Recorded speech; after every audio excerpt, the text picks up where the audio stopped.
Hi there, I'm Dawn of the World. This is a badly trimmed wig, and welcome to my channel. Today I'll be giving my review of chapter 1023, which was titled Two Peas in a Pod, or Spitting Image depending on what translation you have read. This was such an amazing and exciting chapter. It kind of had everything going for it, and because it was so jam-packed and because I'm so new at this, I'm not really sure where to begin, so I'm just going to start from the top of the chapter and comb my way through and comment on anything that I found interesting, because I feel like I can't really go wrong with that. This chapter picks up after the last one left off, with Ultimate Tag Team, Friends in Denial, Wings of the Pirate King, Zorro and Sanju having just together successfully landed hits on King and Queen. We also have this rather foreboding comment regarding Zoro's current state. He's gonna be totally wrecked after this raid. I feel like everyone's gonna be a bit wrecked after this one, but in true wano, somewhat mirroring Thriller Bark fashion, he's gonna be extra wrecked.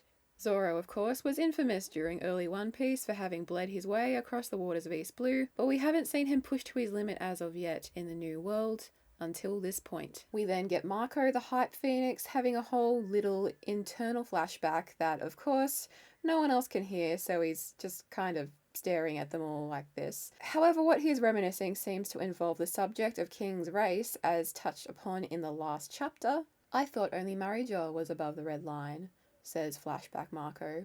I'm talking about the distant past, says Flashback Whitebeard.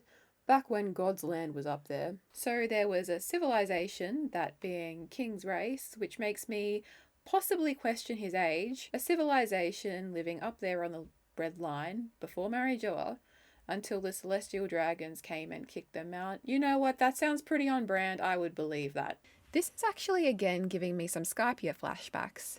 A place that was known as a god's land, where a god-titled being was up there just vibing until some a-hole with a god complex came along and booted them out. This Skypia parallel is made all the more interesting a little later in the chapter. The name Lunarian is dropped, which at this point is undoubtedly the name of King's aforementioned race/civilization.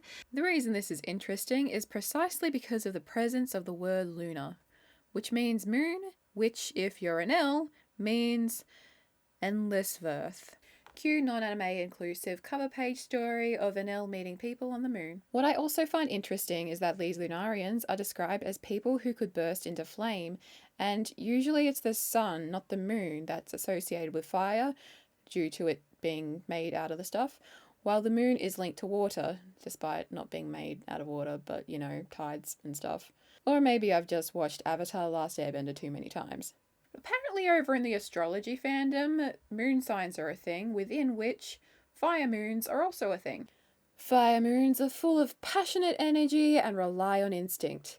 They tend to react first and ask questions later. I honestly don't think this means anything in the context of this whole Lunarian business, but it's still kind of interesting food for thought. Jumping back into the chapter, some of the events that lead to Queen dropping the name Lunarian include Zorro sensing that Sanji's vibe is off, and Sanji then stating that his body feels a little odd and that it has since his second time wearing the raid suit. Exactly what is going on down in Sanji's DNA/lineage factor is a topic I'm sure a lot of other people are debating and discussing, but I have to say how much I am loving all of this Zorro and Sanji interaction. These two are so in tune with each other, totally in sync, perhaps more so than any other duo in the series. There's an incredible amount of trust and mutual respect, and they really have each other's back.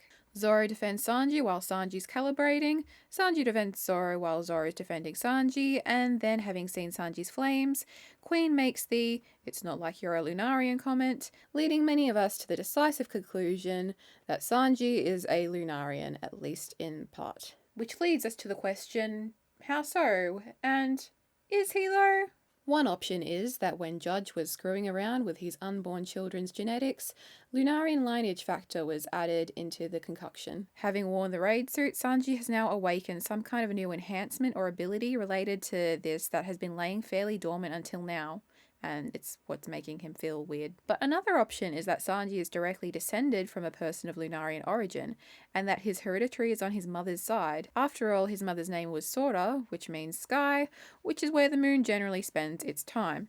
A museum near where I live actually has an interesting exhibit on the moon, but it's closed now because of COVID. The moon's closed. Being a race from ancient times, Sora's lineage wouldn't have been recent, and perhaps it was only with Sanji that the Lunarian fire bursting tendency genetic has resurfaced. Or, of course, Sanji mightn't be Lunarian at all, and this was all just to confirm King's race. We see you there, buddy. Meanwhile, Zoro is fighting not so subtly Lunarian King, who momentarily yeets two of his blades and punches him due to the fact he is not so much a swordsman as he is a guy with a sword, who may or may not be from the moon. Zoro then gets this panel where he looks very cool. After all this implication regarding Sanji's origin, we then get Hyogoro and Kawamatsu having a very interesting conversation regarding the striking resemblance between Zorro and former daimyo of Ringo and companion of the adorable kitsune Onimaru, who can transform into the not quite as adorable Gyokimaru, Shimotsuki Ushimaru. We've seen Ishimaru silhouetted from behind a couple of times in flashbacks throughout Wano, but this is the first time we've had a clear look at his face. And this is Zorro. Ushimaru died 20 years ago, but at this point it's pretty clear he must have been Zoro's father or grandfather. This would also confirm Zoro is a descendant of Ryuma, who, when he wasn't spending his time as a zombie, also bore a striking resemblance to Zoro right down to the single eye. This was already such a cool chapter, and we're not even finished yet. We then cut to a scene of a long-awaited battle between Inuarashi and Jack, and something that actually really struck me here was this courtyard where they ended up.